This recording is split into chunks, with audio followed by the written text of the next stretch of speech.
Greetings, people. It's Mr. Pull the Trigger yet again on another episode of the Enlightenment series. So, following up to the previous 1 or 2 episodes that I did concerning the unhappiness of Mama Fufein, there are so many people that came out in the comment section saying that no, you are tripping. There's no way Mama Fufein could not be happy because we always see them on videos together, dancing together, laughing and showing each other affection on their PR videos that they put online. But there's just one thing that I want to tell you, people. Everything that you see online is stage managed, especially everything that has to do with the marriages of these false prophets. 90, if not 95% of them who portray themselves as to be in happy marriages, they barely touch their wives. They don't even spend time with their wives. They don't even stay in the same house with their wives. That's why they all have hotels at their shrines. And some of you might wonder, what are these hotels really for? I told you earlier in my older episodes, these people are in covenants. These people got into contracts that will never set them free. And in exchange of whatever that they got from their gods of darkness, there is something that they had to give away. It was a trade. For them to have this influence, this ability to cast spells on gullible souls and to lure as many people as possible to their shrines, there are rituals that they perform behind the scenes. One of the major ones that most of them have to perform is the one of bedding young girls, of exchanging young girls, all the little ones, all the young girls, your teens, your daughters in these shrines, the ones that you see parading as ushers, the ones whom you see being given relevant positions in ministry, they are all being bedded by these your DDGOs, by these your false prophets. This is an undeniable fact. Take it or leave it. If you check, if you are one of the closest to these false prophets, there's one thing I can tell you. One fact that cannot be disputed. They all have beds in their offices. Tell me one of these major charlatans, one of these mega prophets, major charlatans, who does not have a bed in their office. And of course, one might reason to say sometimes the man of God is tired, so he needs to take a rest. He needs to calm down before he goes home. No, it's not about that. And my sister, if you're there, if you're watching, and you know this to be true, I know many might want to dispute it because most of you have never been so close to these people. You have just been defending them and finding them and fighting for them on the digital spaces. But you do not even have the proximity between you and them has never been like this. You have never had an arm's length kind of a connection or interaction with them.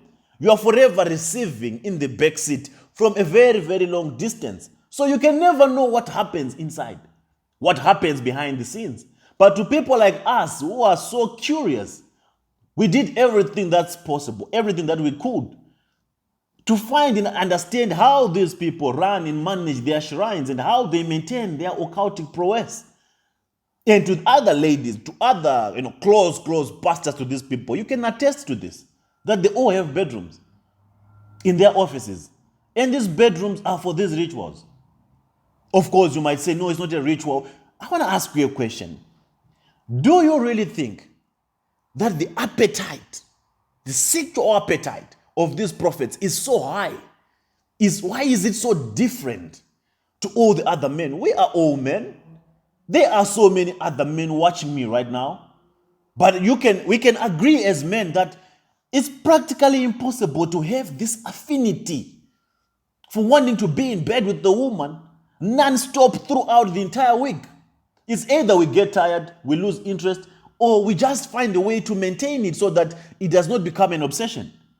But when it comes to these charlatans, to these false prophets, on a daily basis, okay, these statistics might seem to be exaggerated, but on a daily basis, they can bed more than 5 ladies. Before they go to service, it's a ritual that they get in bed with a young lady. After they come from service, it's a ritual that they make sure they bed a woman. And not one woman. They always exchange them, which makes them quite distant from their wives.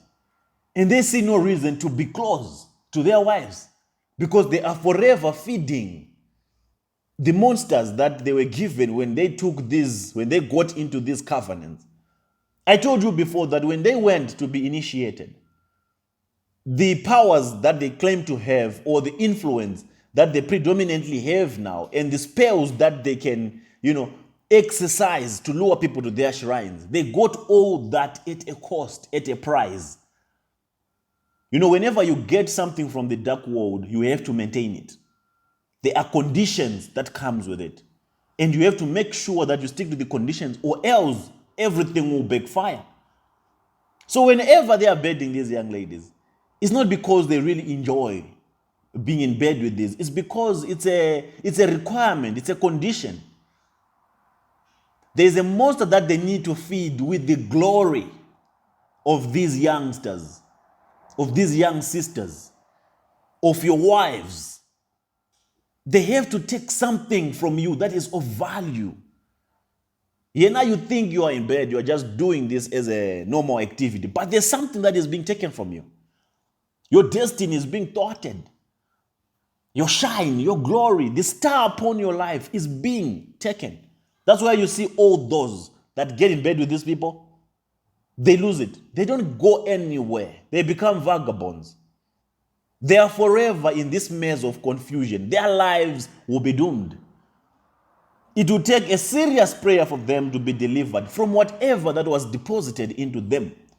Because when they rob you of the glory, when they rob you of the star that you have, of your destiny, they leave you with something. They leave you with this spirit of confusion that comes from the monster that they'll be feeding with your stars and your glory. So my sisters, be very aware. Be very careful what you're getting yourselves involved into. And my mothers and my fathers out there, if you have daughters that are members of these shrines, if you love them, take them out.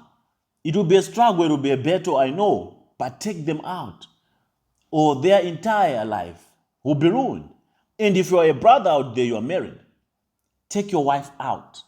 Because chances are, if your wife has a position in these shrines, if your wife is forever in church, your wife is not only going to do community service, but your wife is also doing extracurriculum services.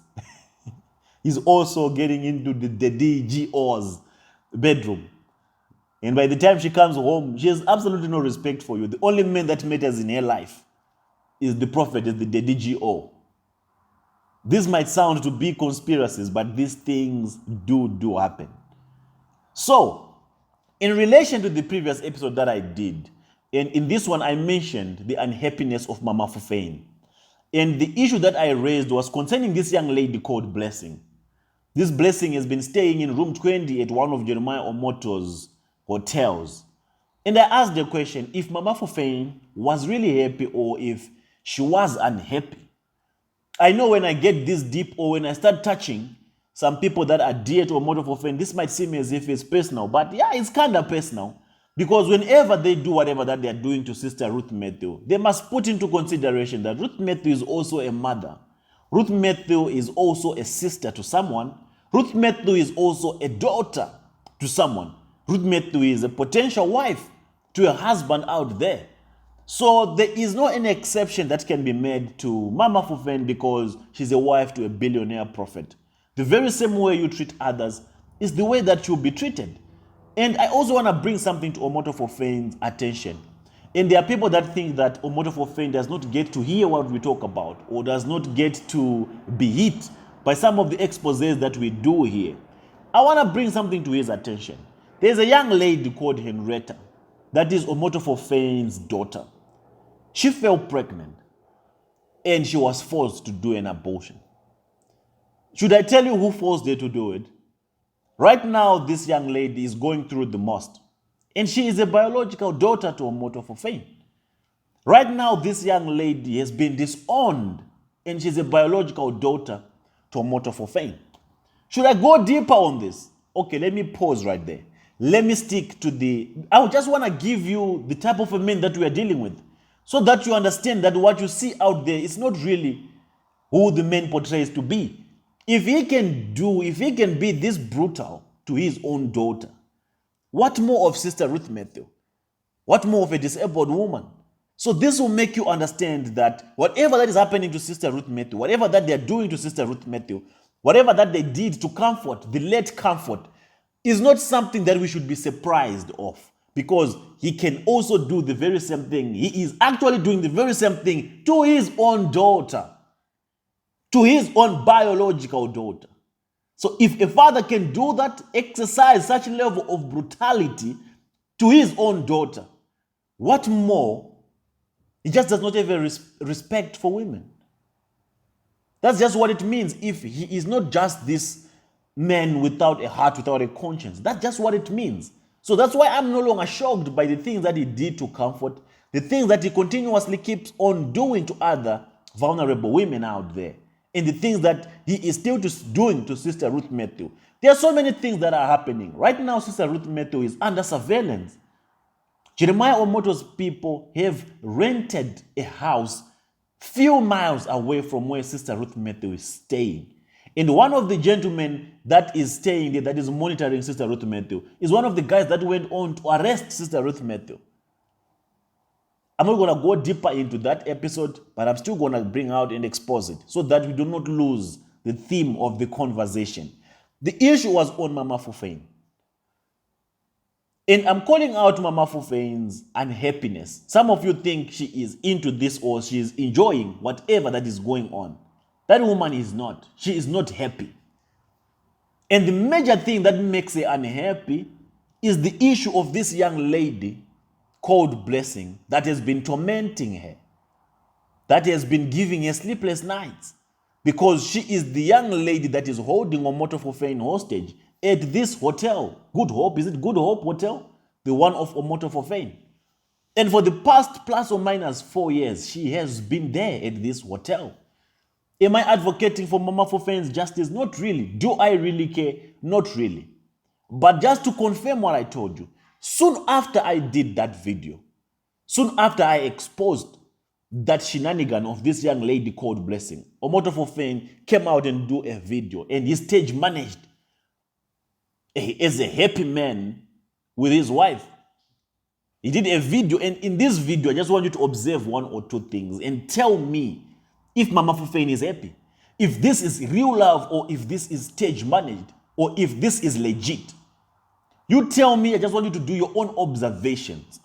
The reason why I'm bringing it up is so that you can understand that everything that I bring up here is relevant, it's important, and it's accurate. It's the very, very truth. This will reflect to the entire church, to the entire members of Mercy City who know this story, and it can also shed more light to make them understand the men we are dealing with. He can manipulate his people as much as he wants, but the truth has to be known, and you can never fight the truth and win. All I'm saying is Pharaoh must let God's people go. This woman is under so much pressure. This woman is just, I don't know if they're in a contractual kind of an agreement to say, you just secure the bag and you just come and act as my wife. You just come and pretend to be enjoying whatever that we are doing. But that woman is not happy because of Omoto Fufane's shenanigans. It's not like she does not know what Omoto is up to, what Omoto has been doing. Just observe this video and tell me if this woman is happy. In as much as Omoto did this video to reinforce the confidence in his followers that me and my wife, we are happy. Everything is okay. But hear me, everything is not okay. Everything is not okay. Observe this video and tell me what you think. Check it out. In Niger Delta, Hold this one, give me the face. because of the flood disaster, every road being cut off now. This program where we have today, surrounding waters. Now the enemies blocked the road for them not to come for their blessings. For us not to hold this program. But with God, all things are possible. There is nothing impossible in the God. They cannot us really bless us, favor us.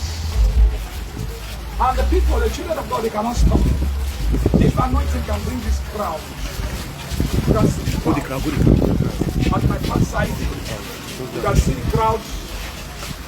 So shall also you that who are moving, anything you do, let there be crowded. Amen. Anything you touch, crowd business, crowd prosperity, crowd blessings, crowd churches, crowd markets. Anything you go, do and touch, there must be crowd. In the name of Jesus. Let me tell you something. I want to look at you.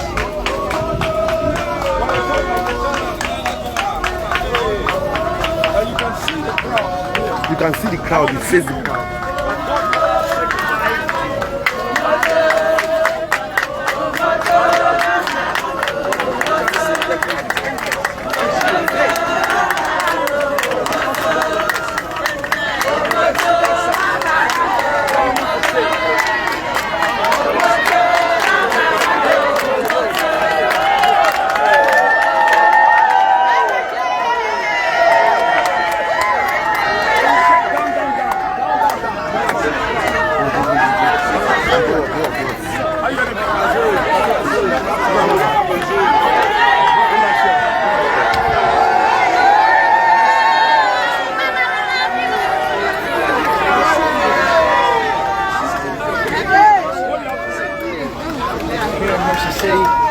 For a supernatural time, the people have come to receive, and they're receiving miracle, their healing, their deliverance, their transformation. This is a time when the powers of the enemy are being cut off by the power of God. So we're here celebrating with my prophet, my scripture record, and we are here.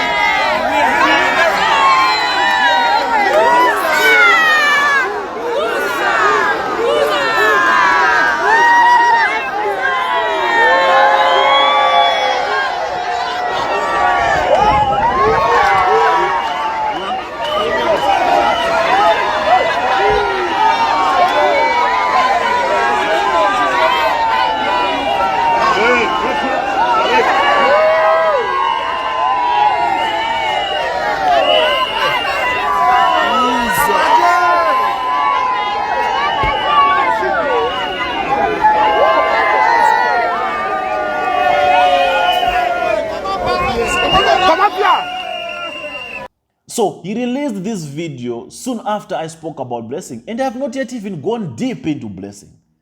I have not even spoken much about his unconstitutional relationship with blessing. And already he's rushing to do a form of a damage control and parading his wife.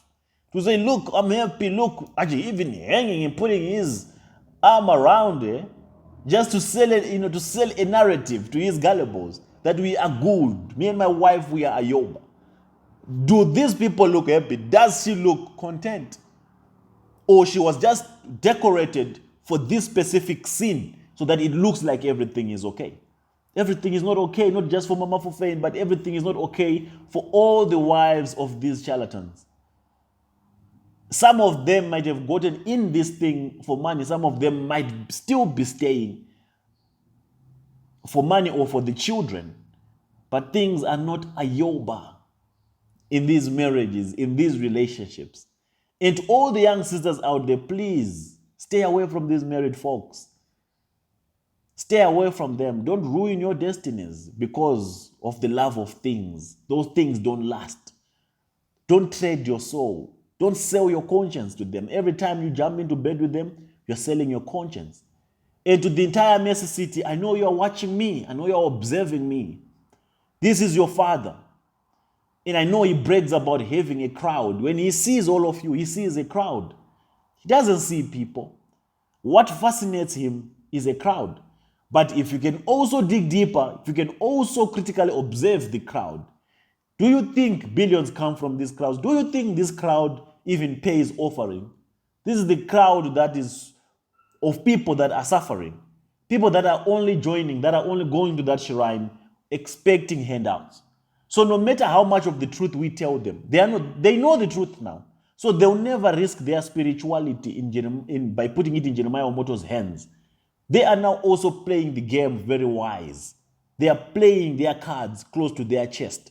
Whenever they go to this shrine, whenever they ululate and celebrate Omoto for fame, they're only merely doing it so that they can get some handouts, those handouts that he gives to people. Because most of the people in Wari are living below the poverty datum line. Things are not well for them. They are suffering. So this is an opportunity for them to try to get money, to get cash out from Omoto for fame himself. This can never be the crowd that gives him money. I told you before, the crowd that gives him money is international. And that is our target. Those are the ones we need to awaken. And I can tell you his financial statements, his bank statements today, they are beginning to show negatives because people are awoke.